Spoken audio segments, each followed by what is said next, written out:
The airport buzzes with the sound of announcements and rolling suitcases the passengers move in waves through the terminal, each one a story weaving into the fabric of travel amidst the sea of faces. A woman stands near the boarding gate, her calm presence and confident air setting her apart.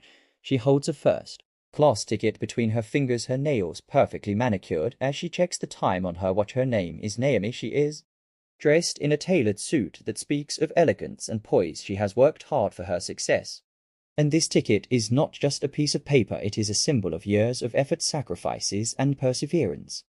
At the counter, the flight attendant looks up, her uniform crisp, her demeanor polished. She glances at Naomi, then at the ticket. Her smile tightens, her voice carrying an edge of authority without warmth. "I'm sorry, but I need to verify your ticket. Please wait a moment," she says, her tone neither welcoming nor apologetic. Naomi raises an eyebrow. She knows the script by now, the subtle shift in energy, the questioning of her place, the microaggressions that drip like venom wrapped in politeness. The attendant takes the ticket, walking to a nearby desk to consult with a colleague, their conversation too hushed to hear. Naomi waits, her posture unyielding, though a storm brews inside her. A line begins to form behind her, impatient passengers shifting on their feet as the flight prepares to board. The announcement echoes over the speakers. First-class passengers may now board, and yet Naomi stands still waiting. The attendant returns her expression carefully neutral. "I'm sorry, ma'am, but there seems to be an issue with your ticket. You'll have to step aside for now." Naomi's brow furrows. "What issue?" she asks, her voice steady, her words cutting through the air like a blade. But the attendant does not flinch, repeating the instruction as if Naomi's question had been a mere gust of wind. Naomi feels the weight of dozens of eyes on her, some curious, some sympathetic, and others filled with judgment.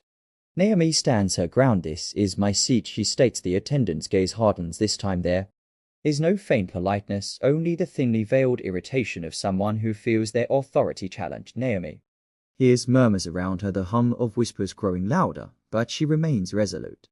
Another passenger, a white man, steps forward, his ticket in hand, and without hesitation the attendant welcomes him aboard. The stark contrast sharp and undeniable. Naomi's chest tightens. She can feel the anger rising, but she takes a deep breath. Holding onto her composure, she pulls out her phone and begins recording. "I want to understand why you're denying me my seat," she says, her voice steady despite the heat in her chest. The attendant falters, her professional mask slipping for a moment as she glances at the camera. The growing tension is palpable. Other passengers begin to take notice, their eyes shifting between Naomi, the attendant, and the recording phone. Naomi stands firm, refusing to be dismissed or ignored. The situation escalates quickly as a supervisor arrives. The murmurs swell into a low roar among the crowd. Some passengers voice their support for Naomi, others grumble about the delay, but Naomi does not back down. She repeats her question, demanding accountability. The supervisor tries to de-escalate the situation, but Naomi's calm persistence holds firm. As the minutes stretch on, the airline's protocol unravels under the scrutiny of Naomi's lens. Her recording captures every word, every hesitation, and every contradiction. The tide begins to turn. Some passengers start speaking up in her defense, questioning the obvious disparity in treatment. The supervisor finally relents after confirming the validity of Naomi's ticket. An apology is offered, but it is hollow, a perfunctory attempt to save face. Naomi boards the plane, her head held high, but the victory is bittersweet.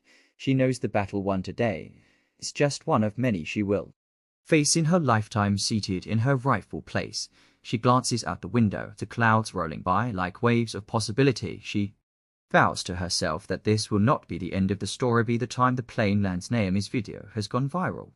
Shared across social media platforms, the comments flood in outrage, support, solidarity. The airline releases a statement. "An internal investigation has been launched. The attendant's actions are not reflective of our values," they say, but the words feel empty to Naomi. She knows this incident is not an isolated one. In the days that follow, the video sparks conversations across the nation. Stories emerge of similar encounters faced by others who dared to claim spaces they had rightfully earned. Naomi becomes a symbol of resilience, a voice for those who have been silenced, a reminder that dignity is not granted but demanded.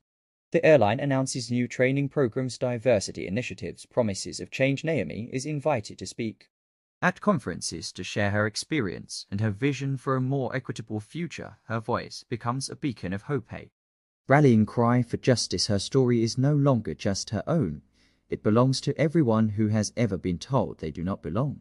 Years later, Naomi reflects on that day in the airport. She thinks about the attendant, whose name she never learned, the faces of the passengers who stood by her, and those who turned away.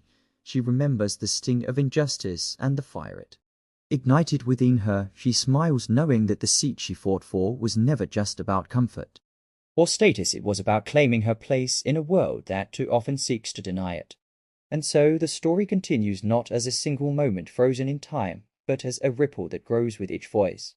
Added to the chorus calling for a world where everyone can rise above the clouds and soar. And so Naomi kept moving forward her journey, not ending with a viral video, but evolving into something larger. She became a force for change, speaking not just for herself, but for countless others who had experienced the same struggles. Her days were filled with meetings with activists, with community leaders, with individuals who had their own battles to fight. She carried their stories with her, amplifying them with the same steady voice that had confronted the injustice at the gate.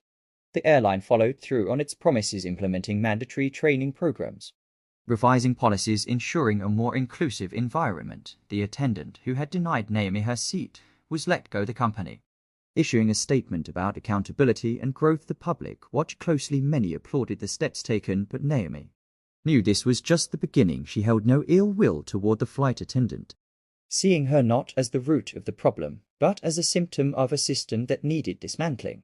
Naomi's platform grew beyond what she ever imagined. Her story was shared in classrooms, discussed on talk shows, and cited in debates about equity and access. She began writing a memoir, pouring her experiences onto the page, intertwining her personal journey with the broader history of systemic barriers faced by so many. It became a bestseller, inspiring readers across the globe.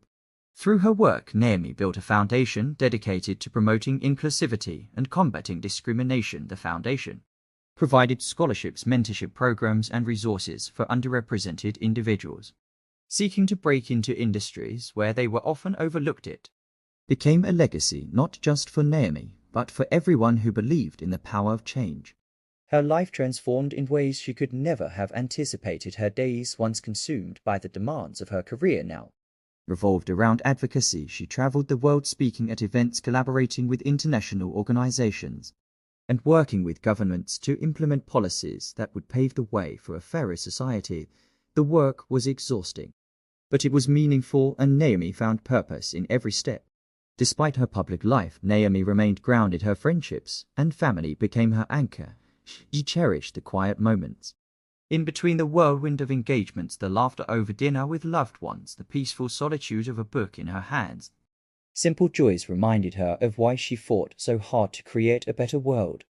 Years turned into decades. Naomi's name became synonymous with resilience and progress. Her story taught in schools, her impact felt in industries far beyond the airline that had once questioned her worth. As she grew older, she passed the torch to a new generation of leaders, watching with pride as they carried her vision forward. On a sunny day in her later years, Naomi sat by a window overlooking a garden. Her foundation headquarters, now a bustling hub of activity. Her memoir lay open on the table beside her. She sipped her tea, listening to the voices of young activists echoing down the halls, each one a reminder of the ripple she had created that day at the airport. Naomi smiled, knowing that her fight had not been in vain, that her refusal to back down had sparked a movement that continued to grow. She knew the work was far from finished, but she also knew that progress was made one step at a time, one voice at a time, one story at a time.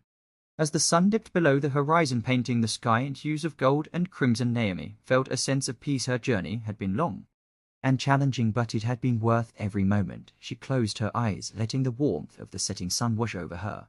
And in her heart, she carried the hope that the world she had worked so hard to shape would continue to soar higher, brighter, and freer than ever before.